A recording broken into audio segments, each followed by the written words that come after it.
Cover చేస్తాం. ఇందులో మొట్టమొదటిది ఎరువులు దొరక్క రైతులు ఎదుర్కొంటా ఉన్న సమస్యలు. నిన్ననే రాష్ట్ర వ్యాప్తంగా వైఎస్ఆర్సీపీ రైతుల తరపున రైతులకు మద్దతుగా రైతులతో కలిసి ధర్నా కార్యక్రమాలలో పాల్పంచుకోవడం జరిగింది. వాటికి సంబంధించిన వివరాలు. అలాగే రెండోది మెడికల్ కాలేజీల ప్రైవేటీకరణకు సంబంధించి చంద్రబాబు నాయుడు వేస్తా ఉన్న అడుగులు, ఏదైతే అన్యాయమైన అడుగులు ఏదైతే వేస్తా ఉన్నాడో, రాష్ట్రానికి తీరని నష్టం చేకూర్చి అడుగులు ఏదైతే వేస్తా ఉన్నాడో వాటికి సంబంధించిన రెండో టాపిక్. ఇంకా మూడో టాపిక్ అంటే ఇంకా ఇవాళ అనంతపురంకు ఆయన పోతా ఉన్నాడు కదా. సూపర్ 6 సూపర్ 7 ఆల్రెడీ చేసేసాము, ఆల్రెడీ సూపర్ హిట్ అని అంటూ ఏ రకంగా ప్రజలను తన అబద్ధాలతో మోసాలతో ఏ రకంగా తాను ప్రజలకు అన్యాయం చేస్తా ఉన్నాడు అనే దాని మీద మూడో అంశం. సో బై అండ్ లార్జ్ ఈ మూడు అంశాల మీద ఈరోజు మీ అందరి ద్వారా ప్రజలకు ఇటువైపున నాణ్యానికి ఇటువైపున ఉన్న స్టోరీని ఇటువైపున ఉన్న అంశాలను కూడా తెలియజేసే కార్యక్రమం చేస్తా ఉన్నాం. అసలు రాష్ట్రంలో ఇటీవల కొన్ని పరిణామాలు చూస్తూ ఉంటే రాష్ట్రంలో అసలు ప్రభుత్వం ఉందా అన్న సందేహాలు ఎవరికైనా కూడా కలుగుతాయి. కామన్ మ్యాన్ పరంగా ఆలోచన చేస్తే, సామాన్యుడి పరంగా ఆలోచన చేస్తే.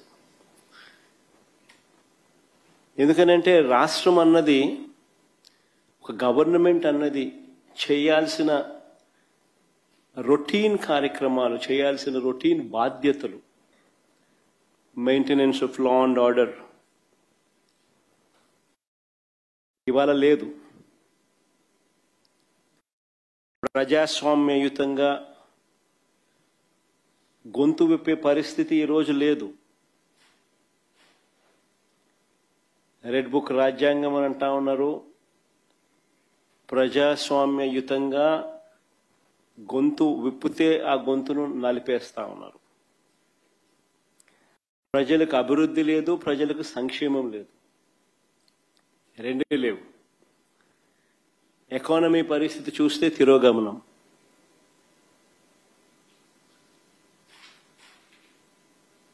దేశంతో కంపేర్ చేస్తే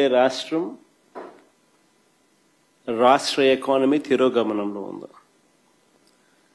ప్రజలకు అందుబాటులో ఉండాల్సిన ఏ ప్రభుత్వమైనా ప్రజలకు తన కనీస ధర్మంగా అందుబాటులో ఉంచాల్సిన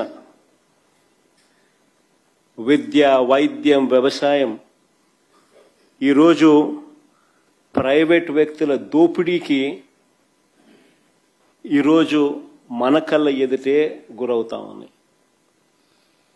ఇవన్నీ ఒక రాష్ట్ర ప్రభుత్వం కనీస బాధ్యతలు ఇవన్నీ. కానీ అన్ఫార్చునేట్గా కనీస బాధ్యతలు కూడా ఈరోజు రాష్ట్ర ప్రభుత్వంలో కనపడని పరిస్థితులు. అందుకని అడుగుతా ఉన్నాం, అసలు ఈ రాష్ట్రంలో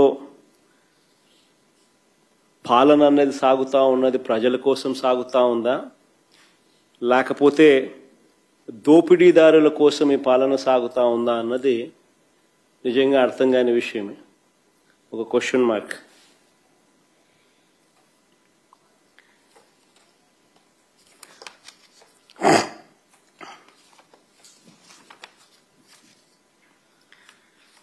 మొదటి టాపిక్ లేఖిక వెళ్తే,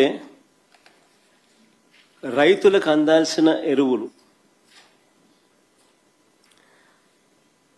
బ్లాక్ మార్కెట్ చేస్తూ ఈరోజు స్కాములు కనిపిస్తూ ఉన్నాయి.